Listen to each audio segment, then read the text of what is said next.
Gotta love a dirty chai with espresso. Hi guys, it's day one with the Seed of Creation exploration. And so, if you've watched my previous video, you know what I'm talking about. If not, jump right down, I'll link it below. And then you can have a little look-see at like what I'm actually talking about, so you're not so far out of the park that it's not making sense. But I'm pretty sure you can just follow along and make sense anyway, because it's a pretty easy exercise. So today we're looking at how you can connect your subconscious mind with your guide, character, goddess, god, in the form of using tarot, and how you can start building associations with that image, because and starting to have a conversation with that image as well. And so for the purposes of this video, so I don't have to say guide, goddess, whatnot, I'm just going to say character, because primarily I'm coming at it as a being, but I'm also going to come at it as from a narrative perspective and see this as a character in its own right, and create that being and help create that being and work with that being. So character.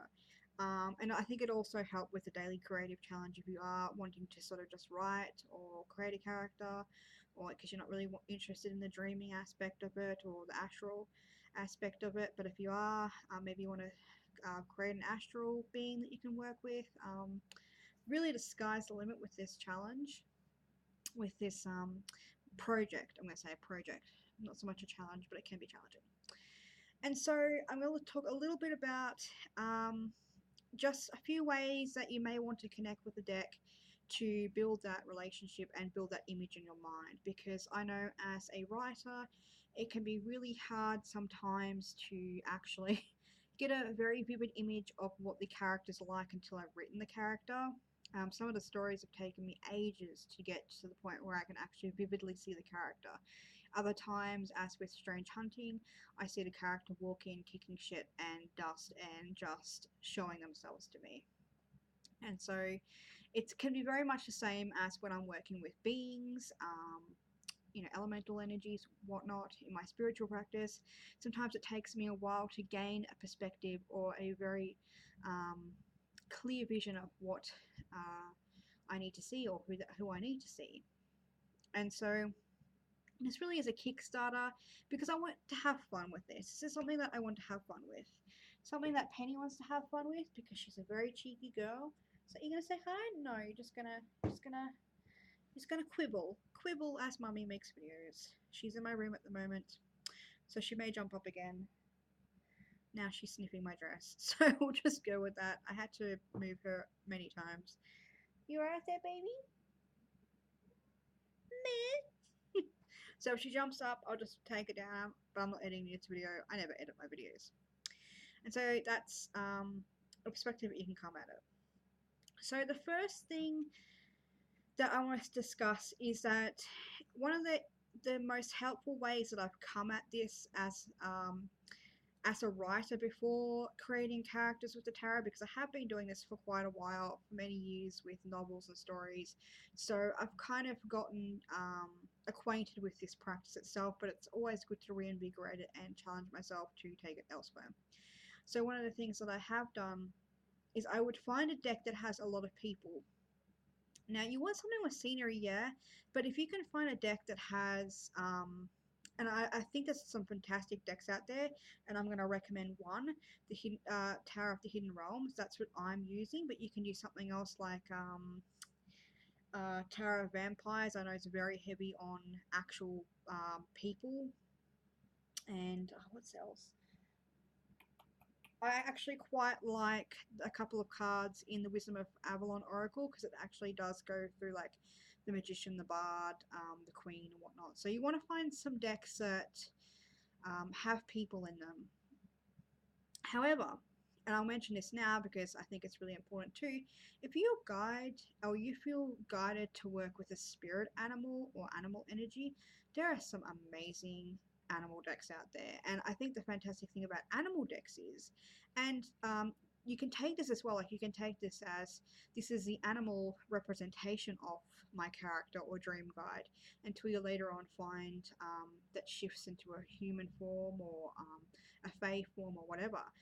And so one of the fantastic things about it is that they are there's not much scenery in those cards. There is to amplify the fact that they are animals and put them in locations, but with a lot of tarot decks, you do tend to get a lot of that symbolism heavily thrown into everything, and I love that.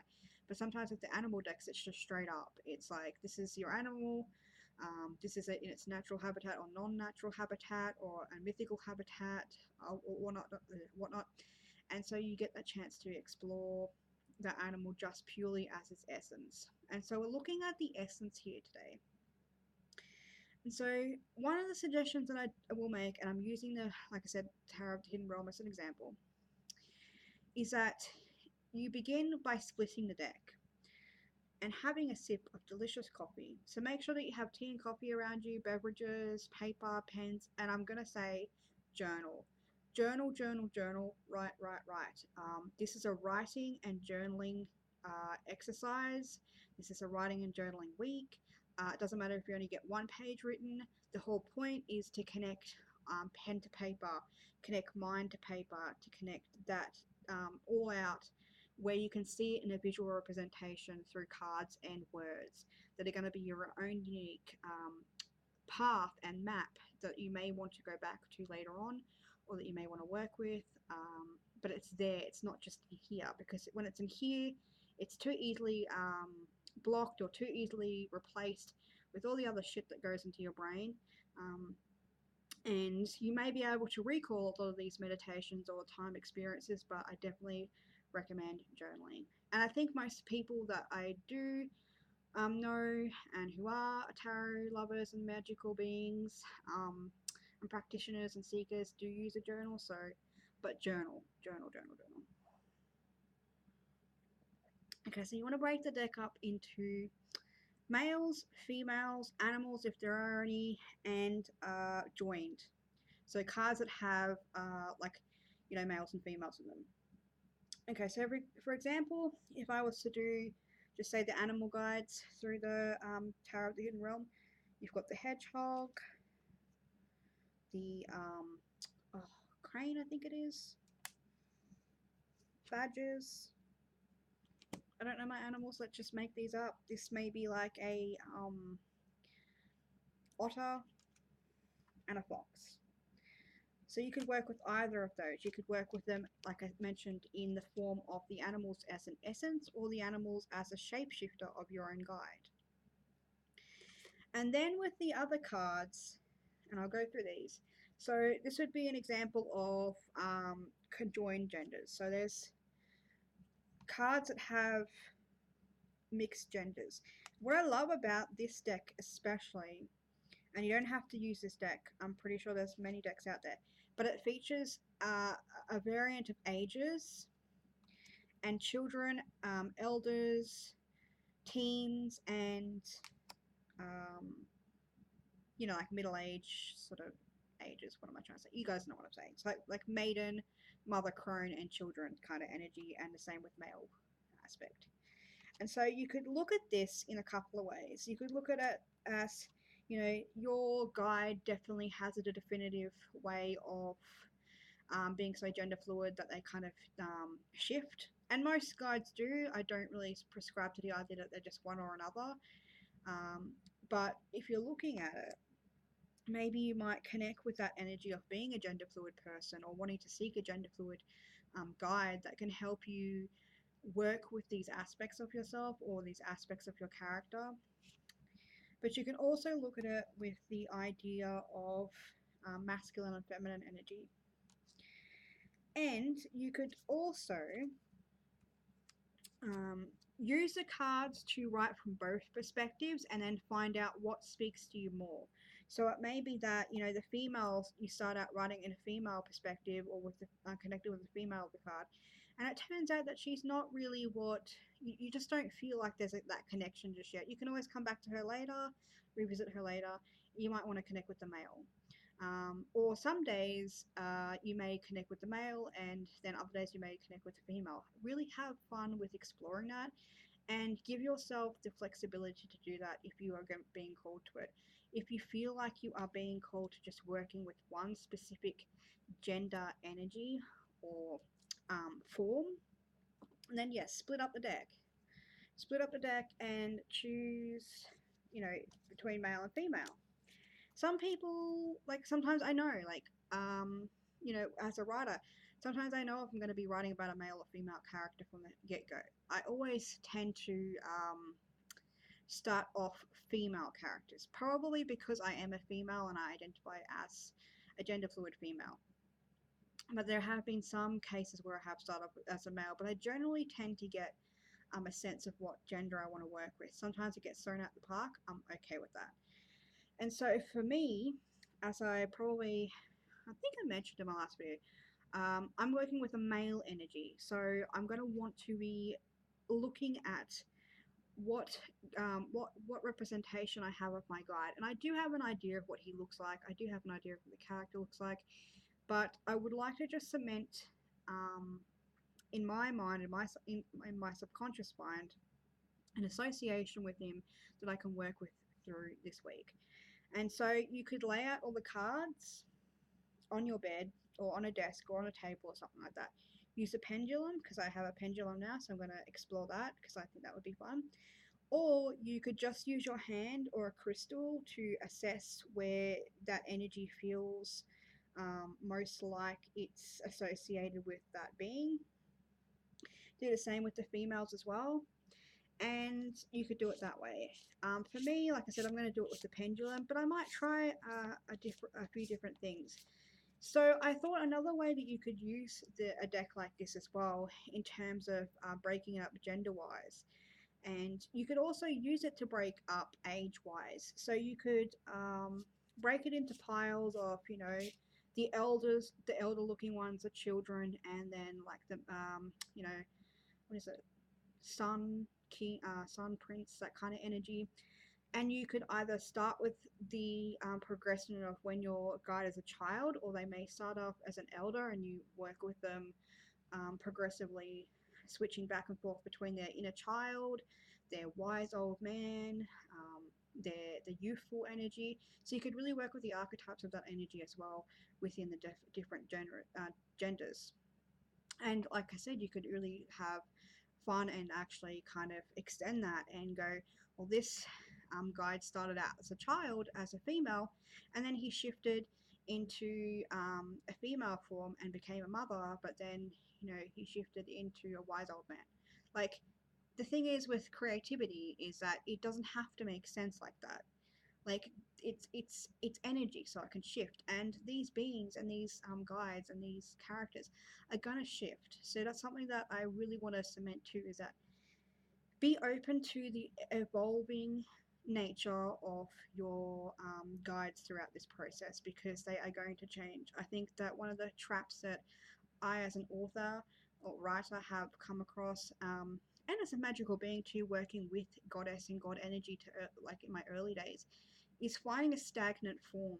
And I found that very quickly, that when I subscribed or prescribed rather to a particular form, an idea of what I thought something was going to look like, that tower came crashing down, and I was quickly asserted that that's not the case, because they are living energy beings. Whether you create them or you, whatever your belief system is when you create something. So let's have another sip of coffee. Copy. And so that is a couple of ways to divide the deck up, or have a look at what really feels like the gender or energy of your guide.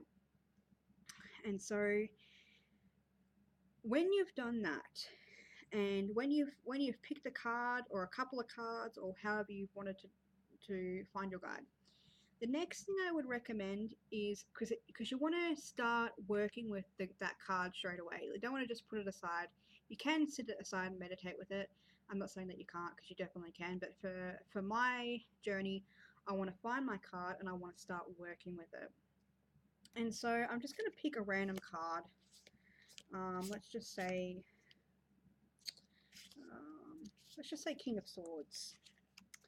Rightio, isn't he a handsome lad? You know, maybe I've actually just picked my card. That's just weird. Anyway, so we're going to associate the swords with the elements, right? So you associate the elements with location. And so I've made a little bit of a list, which I'll put down below. Just a couple of places that popped into my head when it comes to elemental associations. So with the King of Swords, I've got treehouses, bird flying, space, towers, buildings, and astral realms. And so those are a few places that I could associate with the King of Wands because, you know, he is very in his head, very dreamy in a sense, you know, very up here. And so that might give me a way to put the image into a meditation or a journaling exercise or write it into a story where I've made a list of all my associated places with the elements. And that might be a great way to start as well. These are just a few that I've jotted down, like I mentioned. But maybe sit down and start with a pen and paper, bullet style journaling, and write down all the places that you associate with that element or with the energy of that element. And that way you've got like a list. You only need 7, really, if you're doing this challenge. You really only need 7. And then maybe you could pick a location off that list so that every day you explore a different location with that energy. Or maybe you want to just stay in one place, but that's a way to look at it. So I really wanted to just share that because it's something that I'm definitely going to try myself. I'm a lover of lists, and I find that when I'm doing challenges or setting myself up to explore something a little bit deeper, I don't want to do everything at once, and I find it having bullet point lists of places or things or ideas or whatever, I can kind of mind map them as well, which I might go through at some point this week about some mind mapping or brainstorming exercises to work with your guides as well. So that was a technique that I think is, you know, it can also actually help with your tarot, with your dreaming, with your astral world as well, because you begin to build associations and you can begin to put these locations into your astral world, into your dreaming world, and create that as well, and vice versa with stories.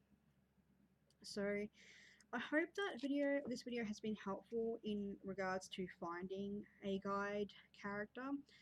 Even if you're not doing this challenge, maybe it has offered you something that you may want to explore anyway and have a little bit of a play with. Just a different way beyond tarot. As I've mentioned, I love tarot beyond tarot.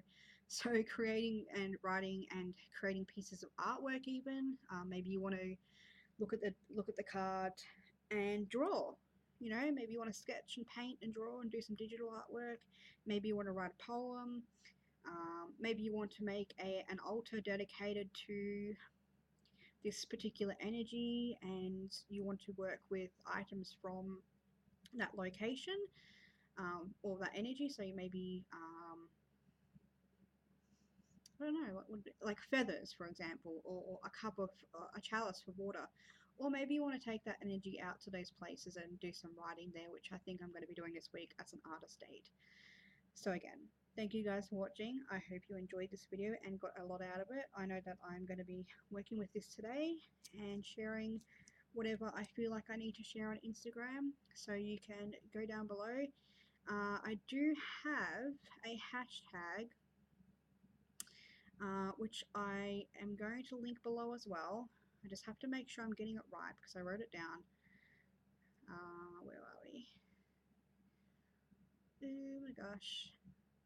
Seeds in 7 days. Hashtag seeds in 7 days. I'll put it below as well so you guys can enjoy that. So thank you guys for watching. I appreciate all your views, all your love, and I will stop rambling and taking up your time. And I will see you guys later. Bye.